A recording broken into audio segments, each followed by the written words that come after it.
Hello again. In this lesson, we'll focus on the developments in curriculum and syllabus design after the Second World War. First of all, we need to remember that there were significant changes in paradigm after the Second World War.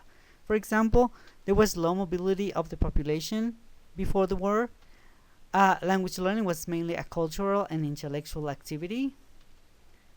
Obviously, people were mostly interested in classical languages, Greek and Latin, because they were thought to be prestigious, and there was a focus on descriptive or structural linguistics. This means that in those days the main concern of linguistics was to study language form and language description. After the war, there was a higher mobility of the population, right, because of the many developments and the consequences of the war. Language learning was more of a survival skill than an intellectual activity. That is, people needed to learn languages for work or study purposes. In the same vein, it was important to study living languages, not just classical languages, but most importantly, living languages like English, and finally, obviously, there was a new focus in the study of linguistics that focused more on the application of linguistic analysis. All of these things made it necessary that new methodologies were created. Let's now look at the differences between descriptive and applied linguistics. First of all, as we said, descriptive linguistics focuses on the study of language form, and then we have phonetics and phonology that studies the sound and the sound patterns of the language. Then we have semantics that studies the meaning, and then we have morphology that studies the form of words and the processes for creating or changing to new words. And we have syntax that is concerned with the appropriate order in which sentences are formed. Now, later on, there was a realization that it was important to look at some of the aspects of language, and that's when we had pragmatics that studies meaning, but meaning in context. How the language is expressed by a user, in terms of speech acts, and how these speech acts are interpreted by the listener, who is also going to perform other kinds of speech acts. Then we have sociolinguistics that studies language variation, regional dialects, social dialects, and so on. We have discourse analysis that studies how different genres of discourse are structured and how the discourse hang together by means of processes such as coherence and cohesion. Then we had corpus linguistics that studied, different corpora of to find patterns, to find like collocations and things like that. Then obviously psycholinguistics, neurolinguistics, but basically what we can see in this shift from descriptive to applied linguistics was that the purpose of language study was now to find applications for teaching, translation, and assessment, and obviously to solve real-life problems. On the other hand, in Europe, there were significant changes. First of all, the Council of Europe established that in order to improve cultural and educational cooperation, it was necessary to make some changes.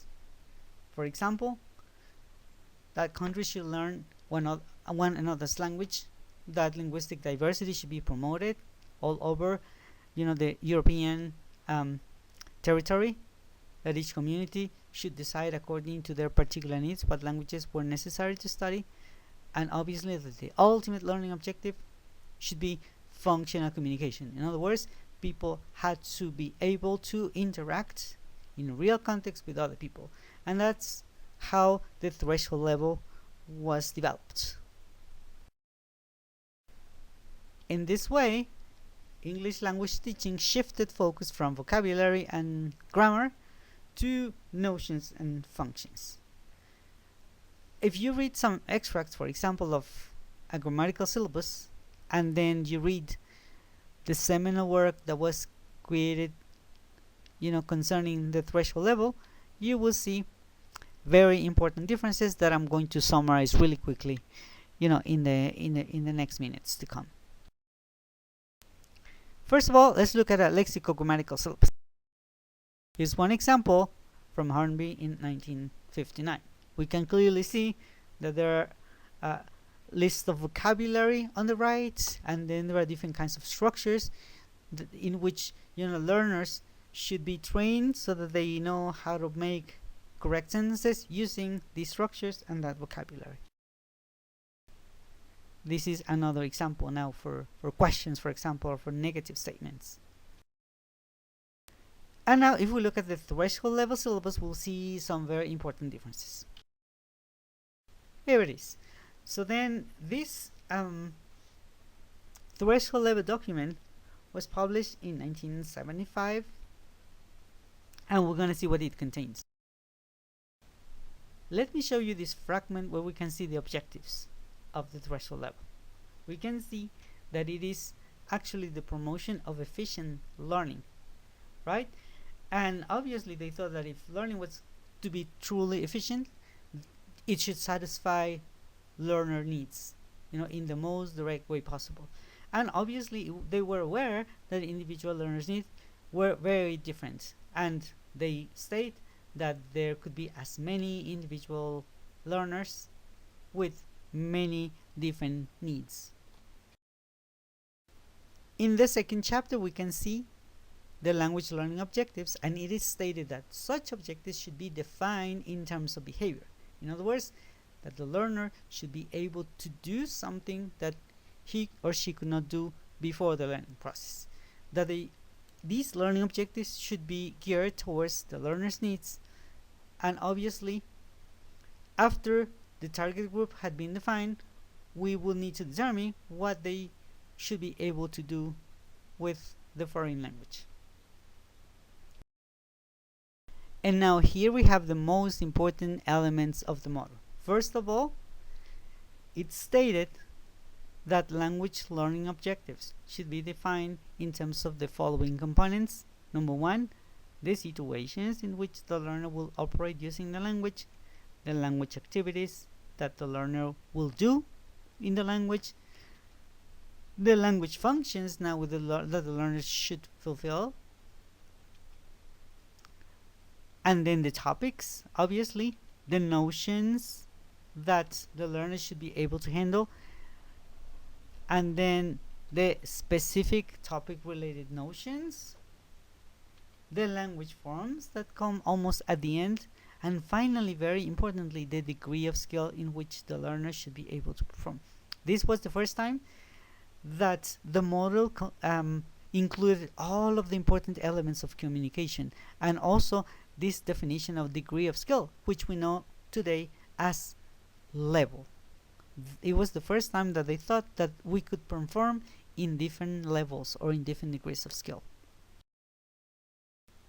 And this is the way in which the threshold level syllabus focus on communicative functions.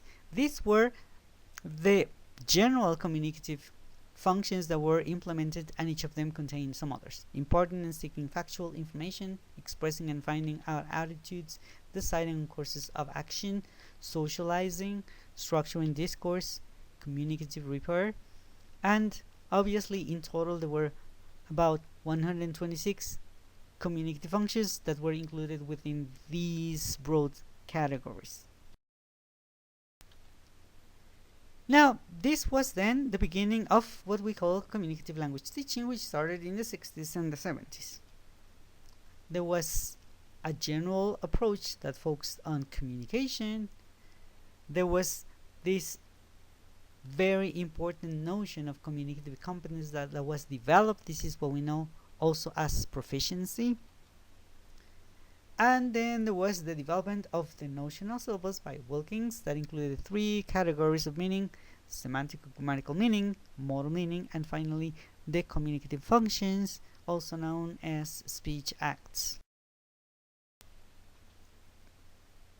And later on, these elements were included in the first communicative syllabus developed by Yalden in 1987.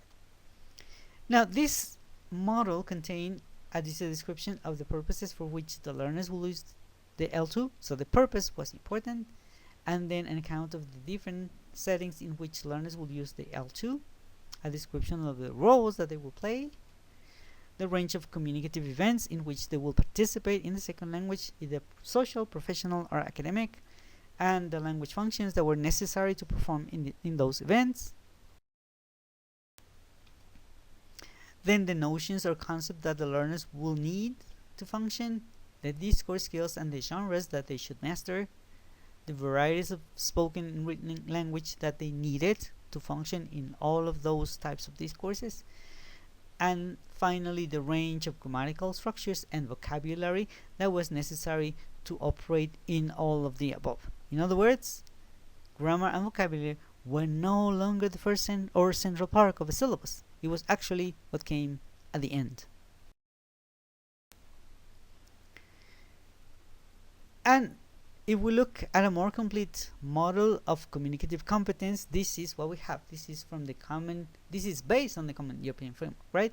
We have communicative competence, different kinds of abstract features of the learner, like savoir, savoir-être, savoir-faire, savoir-apprendre, and then we have linguistic competence, pragmatic competence, strategic competence, and all of them are broken down into phonological, lexical, grammatical competence, functional, discourse, and socio-linguistic competence. And then strategic competence is divided in communication strategies and learning strategies, and each of them of course includes many elements. As we can see, communicative competence is very complex, and teaching the language is even more complex.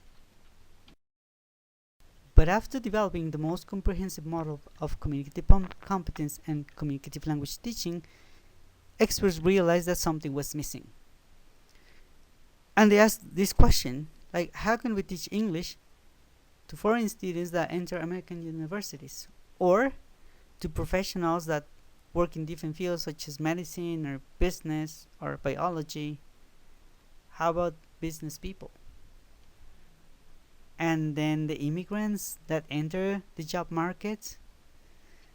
So it was clear that there were different groups of learners with different needs, and obviously they needed specific purposes, and this was the beginning of English for specific purposes. Now, ESP can be defined as the teaching and learning of English as a second or foreign language, where the goal of the learners is to use English in a particular domain. It has become today a very important branch of teaching English to speakers of other languages.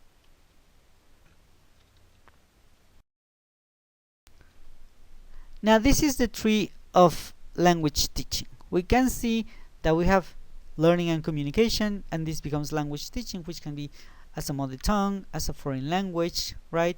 And then we have general English, and then we have English for specific purposes. We're going to focus on ESP. Now here we can see English for specific purposes, right? It is divided in the different branches referring to the different science and technology, business and economy, and then English for social sciences or for the humanities. And each of them has further branches. But also we have that all of these branches are divided into English for academic purposes or English for occupational purposes, and we'll discuss them in a minute. This figure summarizes the classification of ESP. So first of all, English for specific purposes can be divided into English for academic purposes, right? And then they can be for a study in a specific discipline, and these type of courses can be pre-study, in-study, or post-study. The second branch is as a school subject, in which you just develop general academic skills without any particular area of interest, and these courses can be independent or integrated. The second main branch of ESP is English for occupational purposes, or EOP, and it can be pre-experience, simultaneous experience, or post-service. Let's look at English for occupational purposes first. So this branch of ESP involves learning the language in order to acquire a set of professional skills and to perform particular job-related functions. In other words, it's basically about doing things with the language. People who work in a particular discipline, in a particular job, they need to develop some specific skills related to the job. And so we have to combine subject matter related to that job and then English language teaching. Here are some examples of English for occupational purposes courses. First, we have technical English, which is taught to IT professionals, for example, to engineers, and the focus could be understanding manuals and instructions. Another important area of EOP would be medical English, mainly for healthcare workers, and the purpose of these courses would be to understand articles for updating and diagnosis or to communicate with patients. And then we'll have business English, basically for business people, and to teach them how to function, how to communicate in meetings, negotiations, how to write emails. And finally, English for tourism will include hotel employers, tour guides, cab drivers, and so on, who basically need English in order to provide better services to their customers. Now let's look at the definition of English for academic purposes. Now in this case, people don't need the language for job purposes, but actually for study purposes. So it covers language research and instruction, focusing on the communicative needs and practices of individuals that work in academic contexts, schools, universities. And it includes, as a result, the descriptions of the linguistics and discursive structures of academic text and analysis of the textual practice of academics. One example would be a course designed to teach, researchers how to write academically. A very important thing to mention about English for academic purposes is that it's based on 4 main principles. The first one is authenticity, and then groundedness. There's also the principle of interdisciplinarity, and finally relevance. So authenticity refers to the fact that the classroom text, everything that is used in the classroom, should be as close to the real academic world as possible. Groundedness refers to the fact that everything should be based on solid research. So we have to link pedagogy or teaching to research. Interdisciplinarity refers to the fact, obviously, that sometimes we need to employ an eclectic range of theories and methods because we touch on on 2 or more different disciplines. And finally, relevance refers to the fact that everything that the learners need should be included, nothing else and nothing less. So we need to make sure that we do a needs analysis that ensures that we are teaching exactly what the learners need. Now, what are the main contributions of ESP? Obviously, the needs analysis. Before ESP, there was no needs analysis. We need to know who the learners are, what the context is, and what the purposes for learning the language are. Second contribution, register analysis. We learn how to analyze the text, the kinds of discourses that people use, and then find out the distinctive lexical and grammatical features of this particular area of field. Third contribution, discourse analysis. We also learn to study and describe and teach the specific genres that are used by members of a particular area or of study. And obviously, we learn about how to describe and teach the communicative functions and their rhetorical structure. It is very important to emphasize that the needs analysis is the starting point in any ESP course. So we need to know that the learner's needs should always be described in terms of performance, what the learners should be able to do. The most comprehensive model of needs analysis is, up to this day, the one that was developed by John Mumby in 1978, and it includes the target situation analysis, the discourse analysis, the present situation analysis, the learner factor analysis, and the teaching context analysis. We will end this lesson by looking at 3 other models of curriculum development in language teaching. The first one is the one by Tyler. In this one, it is important to identify the educational purposes that the institution wants to achieve, to describe the educational experiences that are needed to achieve the purposes, to provide a plan for the effective organization of those experiences, and to specify how to assess the achievement of the educational purpose. So we can see that all of these new models of curriculum development are somehow more complete, more robust. The second model is the one of Nichols and Nichols. Now, in this one, we need to examine carefully and get some informed judgment of the objectives of teaching. We need to develop and try the different methods and materials that are considered the most effective for attaining those objectives. We have also to assess the extent to which the objectives have been achieved. And finally, we have to use the feedback that was gained from this experience. Now, the last model that we'll talk about is that of curriculum as a renewal by Clark. And this model considers that since everything is already done, there are already some curricula in practice, what we need to do is to review all of the elements. To review the principles that guide the teaching and learning process in the light of the theory and the practice that we have done. To rework the syllabuses, the aims, the objectives, the content. To review the classroom teaching and learning strategies. And obviously to review the students' assessment, how we assess the students. To review the global classroom schemes. To review and create new strategies to assist teachers in the evaluation of classroom practices. To identify the areas of research to improve, or any of the other areas above. And then to create or review the in-service professional development for teachers in the program, like continuous updating, continuous training of the teachers. So, in conclusion, we can say that curriculum development has come a long way. We know now the most effective ways to organize the content, the different skills that we should include, but we're still learning and there are still many things to do in this field. Thanks a lot for your attention, and I will be seeing you next time.